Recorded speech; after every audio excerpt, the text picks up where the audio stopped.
जय हिंद। आज का टॉपिक है लीवर। तो चलिए जानते हैं लीवर के बारे में कुछ खास और ज़रूरी बातें। लीवर शरीर का वो हिस्सा तब तक नहीं मर सकता है जब तक उसके 75% से भी ज़्यादा सेल डैमेज ना हो जाएं। यानी अगर इस लीवर के 25% सेल भी बच गए तो लीवर अपने आप ही खुद को रिपेयर कर लेगा। इस लीवर के फंक्शन के बारे में तो पूछो ही मत, सैकड़ों फंक्शन है इसके, इतना कि बॉडी में कोई और पॉइंटर और गन इतना ज्यादा फंक्शन नहीं दिखाते हैं। आई एम श्योर इतना बोलकर मैं आपको बताने में सक्षम हो पाई हूँ कि लीवर कितना ज्यादा इम्पोर्टेंट है हमारी बॉडी के लिए। अब हम ये जानना चाहते हैं कि लीवर आखिर काम कैसे करता है जो इतना ज्यादा इम्पोर्टेंट है और इसका काम क्या क्या है। चलिए आज आपको इसके बारे में एक एक बात बता देंगे और आपको जानकर मजा ही आ जाएगा। देखिए, लीवर हमारे पेट में बिल्कुल डायफ्राम के नीचे राइट साइड में होता है जो कि 2 लोब में बटा होता है। इसका जो राइट साइड लोब होता है वो अपने लेफ्ट साइड वाले लोब से 6 गुना ज्यादा बड़ा होता है और इन्हीं 2 लोब के बीच में से हमारा ईसोफेगस होकर गुजरता है। हमारा लीवर गहरा भूरे रंग का होता है। इस पर एक कैप्सूल जैसी परत चढ़ी होती है।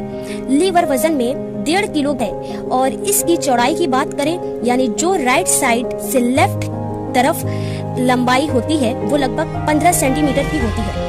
आपको ये पता ही होगा कि हृदय कैसे काम करता है। हृदय एक महाधमनी से जुड़ी रहती है जिसे कहते हैं एरोटा।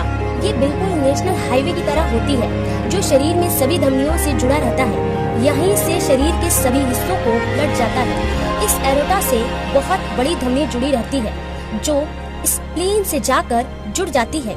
उसके बाद एक कॉम्प्लेक्स सिस्टम से जुड़ी रक्त वाहिकाएं हमारी यानी पैनक्रियास पेट से होते हुए हमारे लीवर से जाकर जुड़ जाती है। लीवर से जब ये जाकर जुड़ती है तो इसे पोर्टल वीन कहा जाता है। लीवर में जितना भी खून जाता है उसमें से 80% खून में ऑक्सीजन की मात्रा थोड़ी कम ही होती है। वो इस पोर्टल वीन के थ्रू ही लीवर में जाता है। साथ ही साथ पेट, इंटेस्टाइन और स्प्लीन वगैरह से होकर आती है। इसलिए इसमें बहुत सारे पोषक तत्व जैसे फैट्स, विटामिन, कार्बोहाइड्रेट्स, प्रोटीन वगैरह ये सब होते हैं। उसके बाद प्रोटा इससे एक और बड़ी अटैरिक निकलती है जो कि सीधा सीधा हेपेटिक अटैरिक से जुड़ जाती है। हमारे लीवर में जितना भी ब्लड जाता है ना उसमें से 20% इसी हेपेटिक अटैरिक से होकर जाता है और क्योंकि ये हृदय से यानी एरोटा के थ्रू डायरेक्ट हमारे लीवर में आ जाता है इसलिए इसमें ऑक्सीजन की मात्रा भरपूर रहती है। आप इतना तो समझ गए होंगे कि लीवर में 2 बड़ी बड़ी ब्लड वेसल्स आती है। एक तो हमारे पेट वगैरह से आती है जिसमें बहुत सारे पोषक तत्व होते हैं लेकिन उसमें ऑक्सीजन की मात्रा कम होती है, और एक डायरेक्ट हृदय से एरोटा के थ्रू जिसमें ऑक्सीजन की मात्रा ज्यादा होती है लेकिन वो मात्रा में कम होता है। उससे लीवर को केवल 20% ही ब्लड मिलता है। आगे का नेक्स्ट वीडियो में बताएंगे। धन्यवाद।